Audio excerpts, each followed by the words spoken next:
Ya, Shalom, saudara dikasih Tuhan, kembali bertemu dengan saya, Jeffrey Harimurti, untuk kita membahas mengenai peristiwa-peristiwa atau teologi-teologi maupun sejarah yang ada dalam Kristenan. Nah, pada saat ini saya akan membahas mengenai Konsili Nikea atau Nisea tahun 325 Masehi. Ada orang-orang yang mengatakan bahwa di Konsili Nikea inilah pertama kalinya Tuhan Yesus ditahbiskan sebagai Tuhan. Sebelumnya tidak pernah ada ditahbiskan Tuhan Yesus sebagai Tuhan. Dan yang membuat konsili ini adalah Kaisar Konstantinus. Jadi menurut beberapa orang yang mau menyerang kekristenan, Kaisar Konstantinuslah yang mentahbiskan Yesus sebagai Tuhan untuk disembah di seluruh kota Roma. Pendapat ini sebenarnya sangat sesat dan menyesatkan. Namun banyak orang yang percaya, banyak orang yang menerima begitu saja berita-berita yang salah karena tidak suka dengan Kristenan, dan mereka pikir ini bisa digunakan untuk menyerang Kristenan tanpa mereka menyelidiki lebih dahulu apakah berita yang disampaikan kepada mereka itu sebuah kebenaran yang layak dipercaya. Intinya, mereka hanya merasa mendapatkan amunisi untuk menyerang Kristenan itu sudah cukup, tanpa mau menyelidiki lebih jauh lagi apakah berita atau informasi yang mereka dapatkan yang diajarkan kepada mereka oleh tokoh-tokoh agama mereka itu benar atau tidak. Rasa cinta terhadap agama itu boleh-boleh saja. Namun kalau menggunakan informasi yang keliru untuk menyerang agama lain, itu sangat memalukan. Oleh sebab itu, saat ini saya akan membahas mengenai Konsili Nikea, agar kita semua paham, mengerti apa itu Konsili Nikea, mengapa dibuat Konsili Nikea, dan apa hasil Konsili Nikea. Siapa yang mengambil keputusan di dalam Konsili Nikea. Namun sebelumnya, yang belum subscribe silahkan subscribe dan klik tombol lonceng agar mendapatkan notifikasi ketika saya mengupdate ulasan-ulasan yang baru, dan silahkan like dan berikan komentar saudara di kolom komentar atau pertanyaan-pertanyaan atau request pembahasan-pembahasan atau isu-isu yang perlu dibahas. Jika saya mampu, saya akan bahas dalam tayangan-tayangan video selanjutnya. Baik, mari kita lihat dulu apa sih latar belakang Konsili Nikea ini. Yang melatar belakangi Konsili Nikea adalah perselisihan yang terjadi di Keuskupan Alexandria. Kota Alexandria adalah merupakan kota pusat dari kekristenan, maka ada keuskupan yang cukup besar di sana yang sangat penting pada gereja mula-mula. Keuskupan ini dipimpin oleh Uskup Alexander. Dan di keuskupan itu juga ada seorang arkimandrit, yaitu seorang biarawan yang tidak menikah, sekaligus dia sebagai presbiter atau romo di Keuskupan Alexandria. Presbiter ini bernama Arius atau arkimandrit Arius. Dia masih muda, tidak menikah, sangat fasih berbicara, lemah lembut dalam berbicara, tindak tanduknya sangat bagus, menunjukkan sikap moral yang sangat baik sekali, sehingga dia menarik banyak orang untuk senang dengan setiap ceramah-ceramahnya maupun pengajaran-pengajarannya. Secara cara dia berkhutbah atau mengajar sangat menarik. Lalu juga penampilannya juga sangat rupawan, sehingga menarik banyak orang. Bahkan terutama banyak kaum wanita yang senang untuk mendengarkan ajaran-ajarannya. Tetapi bukan itu permasalahannya. Karena sebelumnya dia tidak mengajarkan sesuatu yang aneh-aneh atau yang keliru. Namun pada suatu hari, Uskup Alexander, pemimpinnya, di suatu minggu dia memberi tugas Romo Arius atau Presbiter Arius untuk berkhotbah. Nah, di dalam khotbahnya itu dia mengatakan bahwa yang benar-benar kekal dan tidak tercipta hanya Bapa saja. Dia juga menyebutkan ada masa di mana Sang Firman belum ada atau tidak diciptakan atau belum diciptakan. Jadi ada masa di mana Sang Firman belum diciptakan. Ada masa, ada waktu di mana hanya ada Bapa saja, yaitu Tuhan yang kekal. Nah, pernyataan ini kemudian diprotes oleh Uskup atau Episkopos Alexander. Dia segera menghentikan dan meminta Arius untuk menarik pernyataan itu untuk mengklarifikasi. Pikirnya Romo Arius ini salah ngomong. Maka kemudian Uskup Alexander mengingatkan untuk memperbaiki apa yang diajarkan. Namun Arius ini tetap bersikukuh pada pengajarannya. Dia mengatakan hal ini adalah sesuai dengan ajaran Kristen. Dia tidak mau menarik pernyataan ini. Nah, sikap ini kemudian menimbulkan pro dan kontra antara kelompok yang senang mendukung dengan ajaran yang baru dari Presbiter Arius ini, dan ada kelompok yang mempertahankan ajaran yang sudah selama ini dipegang oleh gereja, yaitu Yesus adalah sama kekalnya dengan Bapa, selalu ada bersama-sama dengan Bapa. Perselisihan ini makin meluas sehingga juga merembet kepada gereja-gereja yang di bawah yurisdiksi Keuskupan Alexandria, bahkan kemudian menyebar kepada keuskupan-keuskupan yang lain. Perselisihan di gereja ini kemudian membuat Kaisar Konstantinus pusing tujuh keliling, karena Kaisar Konstantinus ini meresmikan kekristenan, Kristen sebagai agama resmi yang sah, diizinkan untuk dipeluk oleh rakyat di Roma, di kekaisarannya, adalah tujuannya agar bisa menjadi alat pemersatu di kerajaan Romawi. Tetapi beberapa tahun setelah diresmikan, ternyata ada perpecahan di salah satu pusat kekristenan, yaitu Alexandria. Maka karena ia khawatir dengan adanya perpecahan di wilayah kekuasaannya, dia khawatir itu berimbas pada perpecahan di negaranya, maka dia merencanakan konsili yang diselenggarakan di kota Nikea tahun 325 Masehi.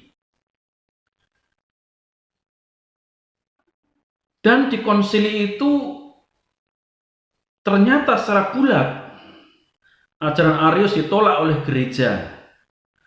Ada Athanasius, seorang diaken Alexandria, yang secara cemerlang dia sebagai pembicara yang konsisten melawan Arius. Sehingga akhirnya secara bulat hampir semua peserta konsili ini menolak ajaran Arius. Apakah konsili ini murni ide dari Konstantinus? Nah, saudara, di agama pagan ketika ada perselisihan atau perbedaan ajaran tidak punya kebiasaan mengadakan konsili atau rembukan atau musyawarah. Yang memiliki tradisinya adalah gereja.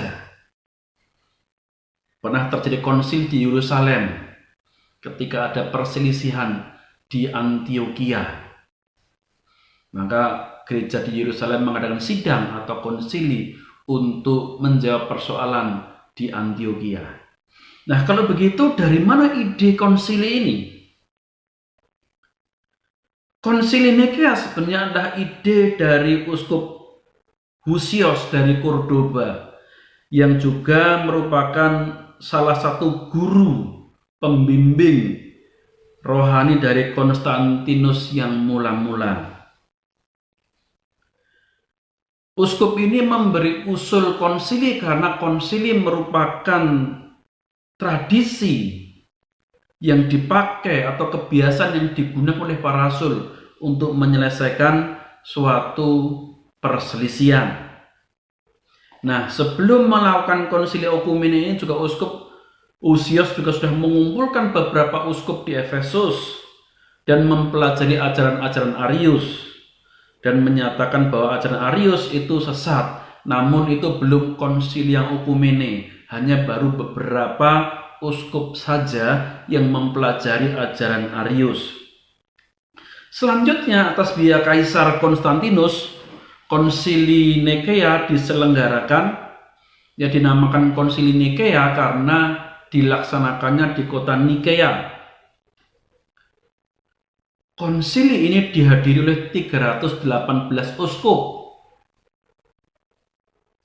dari keuskupan yang tersebar hampir di seluruh dunia dan kurang lebih 1.800 presbiter dan diaken. Jadi sangat banyak sekali. Bahkan konsili ini juga mendatangkan uskup-uskup dari luar Kekaisaran Romawi, baik uskup di Persia dan uskup di India. Nah, catatan sejarah ini juga menunjukkan bahwa tahun 325 India sudah menjadi sebuah keuskupan yang mempunyai wilayah yurisdiksi, yang mempunyai gereja-gereja yang lebih kecil di bawah asuhan atau pembinaannya. Nah, sebelum konsili ini ya ada 22 uskup dari 318 uskup yang hadir yang mendukung ajaran Arius karena faktor kedekatan dengan Arius. Sebenarnya mereka belum tahu terlalu banyak tentang ajaran Arius. Tetapi justru ketika ajaran Arius dibeberkan, dijelaskan, dan Athanasius menyampaikan sanggahan berdasarkan firman Tuhan. Jadi Athanasius waktu tampil menyampaikan sanggahannya dengan menggunakan Alkitab. Ya. Lalu hasilnya peserta diskusi 318 uskup yang hadir dan juga 1.800 presbiter dan diaken, tinggal 2 uskup, yaitu uskup Libya dan uskup dari Ptolemais yang masih mendukung ajaran Arius. Uskup dari Libya ini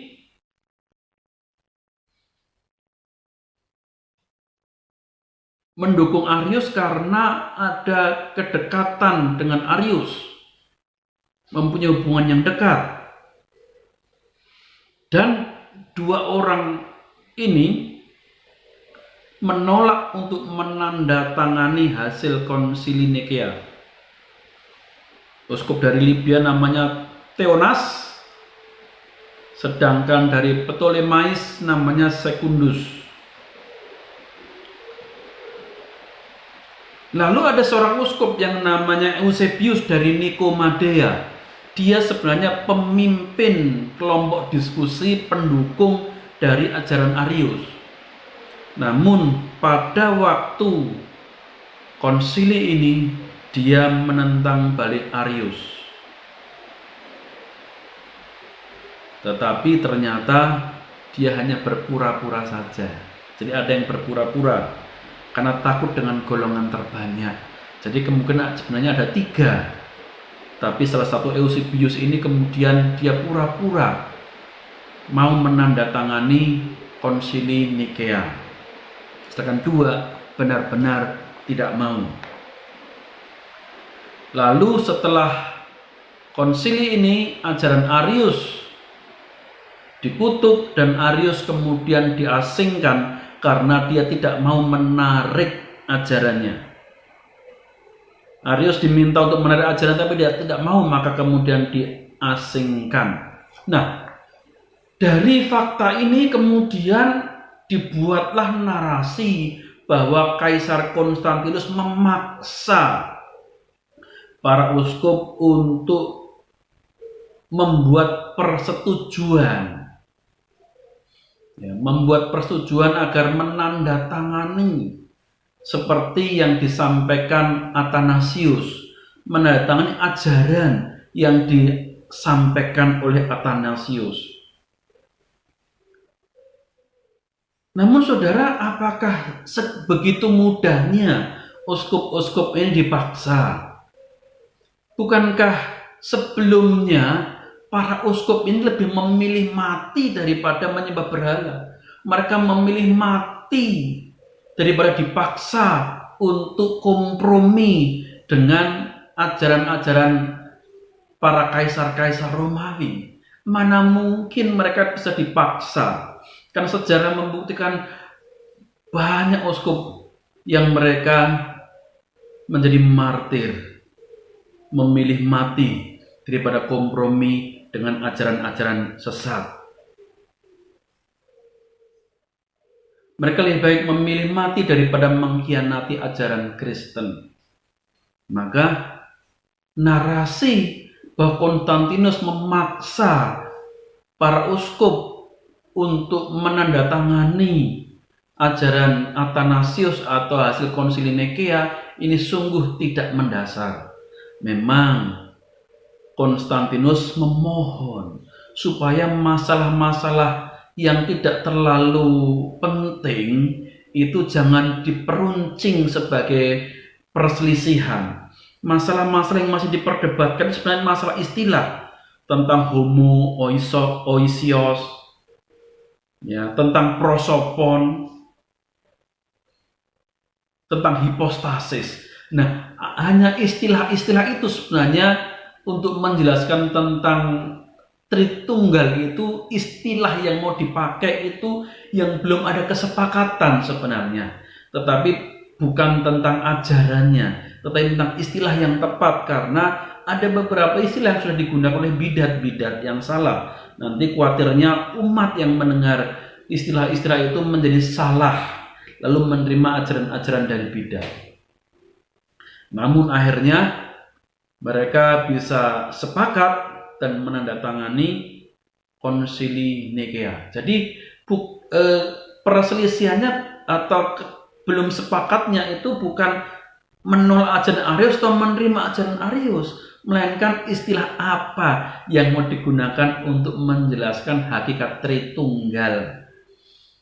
Ya, antara prosopon kah, hipostasis kah, usios kah?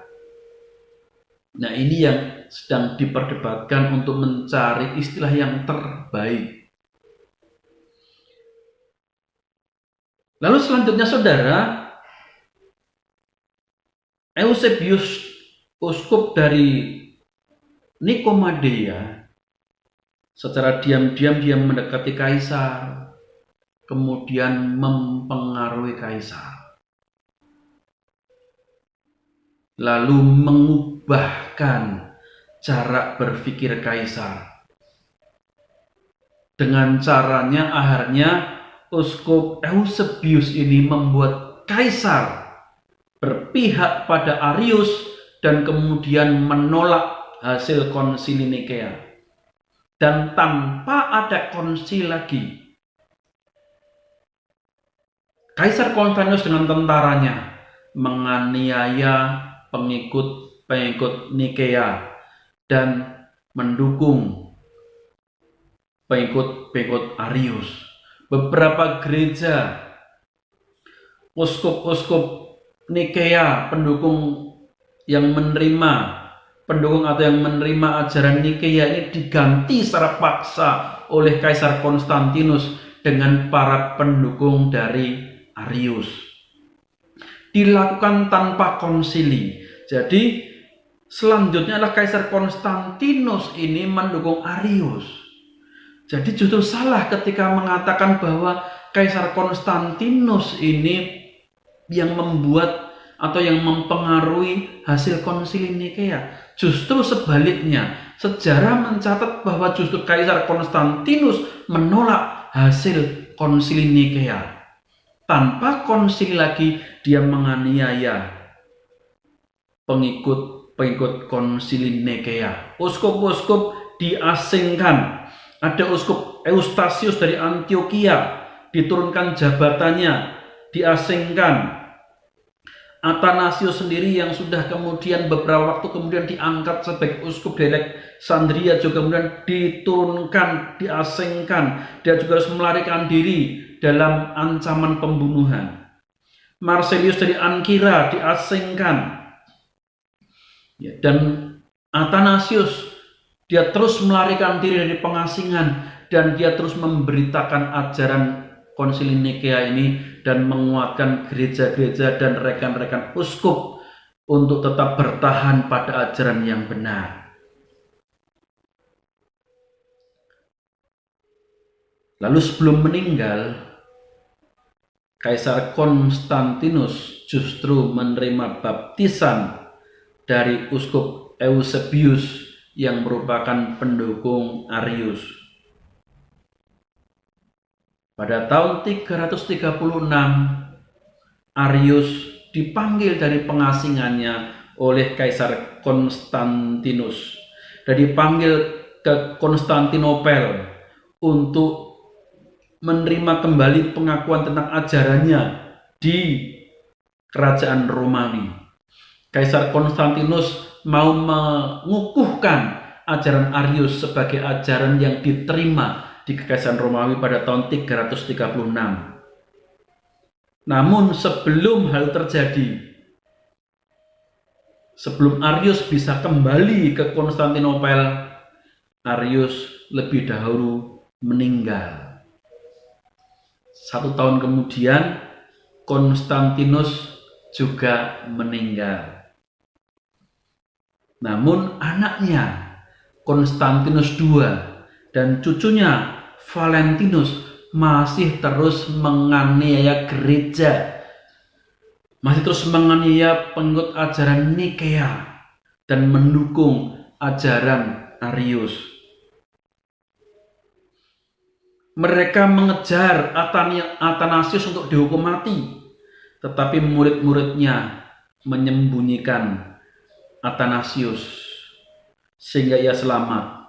Dalam pelarian, Athanasius tetap mempertahankan imannya sekalipun nyawanya sebagai taruhan. Sekalipun di bawah ancaman dari Konstantinus, kaisar yang pada itu berkuasa mutlak di Kekaisaran Romawi, Athanasius tidak mau dipaksa untuk meninggalkan keyakinan imannya. Nah, ini artinya apa? Bahwa konsili Nikea dipengaruhi oleh Konstantinus adalah pemutar balikan sejarah, pembodohan sejarah, narasi yang diputar balikan. Justru Konstantinus menolak konsili Nikea dan memaksa menerima ajaran Arius tanpa konsili. Gereja-gereja di Romawi dipaksa menerima ajaran Arius tanpa konsili lagi. Justru disinilah Kaisar Konstantinus mencampuri gereja. Waktu menetapkan konsili Nikea, Kaisar Konstantinus tidak mencampuri, dia hanya mendanai saja konsili. Tetapi justru selanjutnya dia mencampuri gereja, menurunkan uskup, mengganti uskup, membunuh uskup, mengasingkan uskup-uskup, mengasingkan para pemimpin-pemimpin gereja, membunuh para pemimpin gereja yang mengikuti ajaran konsili Nikea, dan menggantikannya dengan penganut ajaran Arius. Nah, ini kita harus perlu tahu dan mengerti pemutarbalikan sejarah ini supaya kita juga tidak bisa dibodohi dan konsili ini tidak lagi terus-menerus digunakan untuk menyerang kekristenan. Lalu ada lagi pernyataan yang mengatakan bahwa konsili Nikea ini memutuskan ketuhanan Yesus. Ada isu yang diangkat demikian, bahkan mengatakan yang menahbiskan Yesus sebagai Tuhan. Padahal di dalam konsili ini tidak ada satu kata pun yang mengatakan Yesus ditahbiskan sebagai Tuhan. Tidak ada satu kata pun pengakuan iman Nikea yang mengatakan Yesus diangkat sebagai Tuhan, ditahbiskan sebagai Tuhan. Tidak ada satu kata pun yang mengatakan demikian, tetapi itu digunakan diputar balikan untuk menyerang Kristenan. Saudara, kita perlu hati-hati karena ada orang yang gigih dalam beragama tetapi menggunakan kebohongan untuk mendapatkan nama, untuk sepertinya hebat, mendapatkan banyak pengikut, tetapi dia menggunakan kebohongan. Bagaimana saudara-saudara penyerang kekristenan, saudara-saudara yang menyerang agama Kristen untuk membela agama saudara sendiri? Bagaimana saudara mau membela agama saudara dengan kebohongan? Namun pada saat ini saya meluruskan bahwa konsili Nikea tidak memutuskan ketuhanan Yesus. Gereja-gereja mula-mula jelas mempunyai pandangan bahwa Yesus adalah Tuhan. Dia adalah Allah sejati. Dia sama kekalnya dengan Bapa, dan dia adalah satu dengan Bapa, satu hakikat dengan Bapa. Para rasul, para murid dari para rasul, para bapak gereja, para patriark, semua sepakat dengan ajaran ini. Lalu kenapa baru ada konsili tentang ketuhanan Yesus di tahun 325? Kenapa sebelumnya tidak ada? Nah, saudara yang kasih Tuhan, karena sebelum memang tidak dipermasalahkan. Lalu kalau begitu kenapa ada rumusan tentang Tritunggal di konsili Nikea ini? Nah saudara, namanya sebuah konsili ini untuk membahas tentang ajaran Arius, menerima atau tidak, maka tentu saja hasilnya konsili itu harus ada. Harus ada tertulis hasil konsili itu. Nah, hasil konsili itu bukanlah membuat suatu doktrin yang baru, bukan. Tetapi hanya merumuskan ulang yang sudah diyakini gereja-gereja sebelumnya, yang sudah diajarkan para rasul, yang diajarkan oleh murid-murid dari para rasul, yang diajarkan oleh para uskup-uskup, bapak-bapak gereja mula-mula. Ya, dirumuskan ulang. Kenapa perlu dirumuskan? Karena harus ada rumusan untuk melawan ajaran Arius. Jadi bukan memutuskan ketuhanan Tuhan Yesus atau menetapkan ketuhanan Tuhan Yesus di dalam konsili Nikea itu. Pengakuan iman itu bukanlah merumuskan atau menetapkan ketuhanan Tuhan Yesus di situ, bukan. Tetapi merumuskan pengakuan iman Nikea itu adalah untuk melawan bidat Arius, ajaran Arius. Maka perlu ada rumusannya. Namanya saudara sedang rapat, ya harus ada hasilnya. Walaupun hasilnya itu hanya membahas ulang tentang ajaran yang lama, tetapi harus ada hasilnya yang ditulis di sana. Nah, ini saudara kita perlu mengerti bahwa rumusan atau kredo atau pengakuan iman Nikea itu bukanlah sesuatu yang baru, tetapi hanyalah rumusan ulang dari apa yang sudah dipercayai gereja sejak semula. Kiranya apa yang saya sampaikan ini boleh membuat kita mengerti tentang sejarah Konsili Nikea, apa yang terjadi dalamnya, dan kita bisa menjawab pemutarbalikan fakta sejarah yang menggunakan konsili ini. Saksi Yehova paling senang menggunakan konsili ini dengan memutarbalikkan sejarah, dengan menarasikan sedemikian rupa, kemudian diikuti oleh beberapa golongan agama-agama lain yang mengutip apa yang disampaikan saksi-saksi Yehova tanpa menyelidiki kebenaran yang sesungguhnya. Kiranya apa yang saya sampaikan ini menjadi berkat bagi saudara semuanya. Tuhan Yesus memberkati. Haleluya. Amin.